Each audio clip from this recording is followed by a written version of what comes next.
And Joe Gomez, reporter KRLD in Dallas. What are you learning tonight?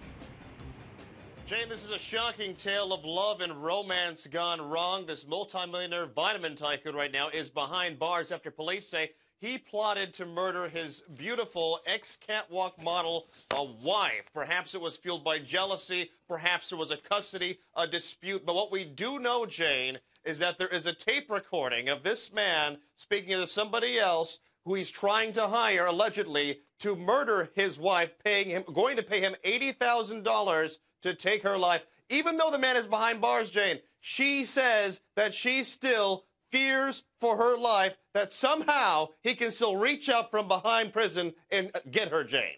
Diana Eisman, a criminal defense attorney, you're a former prosecutor. Does this woman, do you think, have reason to be afraid that somehow from behind bars, that her estranged husband, allegedly having tried to hire a hitman once, could try to do it again?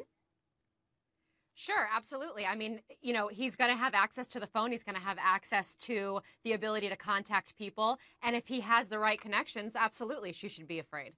Here's the cops' version of events. Secretly wearing a wire, the informant/would-be hitman recorded his hour-and-a-half conversation where he says this husband, this mogul Dino, mapped out a cold-blooded plot over lunch in Los Angeles. The informant claims Dino offered him $80,000 to murder his model wife, Monica, and allegedly told the hitman to, quote, get rid of her. Husband Dino also allegedly asked, there's no way for them to track it back to me.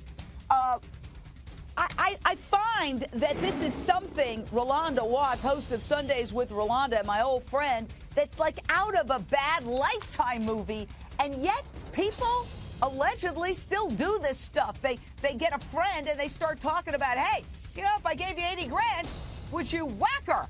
I mean, it's crazy that people even think they can get away with something like this today. Listen, this guy had a history, based upon the research that I've been doing. He had a history of being very controlling, having a rage. And she had mentioned quite a few times that she felt that he was trying to sabotage her business. Maybe that was part of the control. I think it's very interesting that he hires a big-time attorney who represents big-time mobsters. And I wonder where he's getting this idea that he was set up. What would be the persons who was sitting on the other side of that table, getting direction to go and knock off his wife? What would be his motive to set him up? If the guy said he wanted to get rid of her, if he asked if he couldn't be tracked, if he was ready to lay down 80 grand, my goodness, I don't know, but it sounds like that was a plot to kill to me.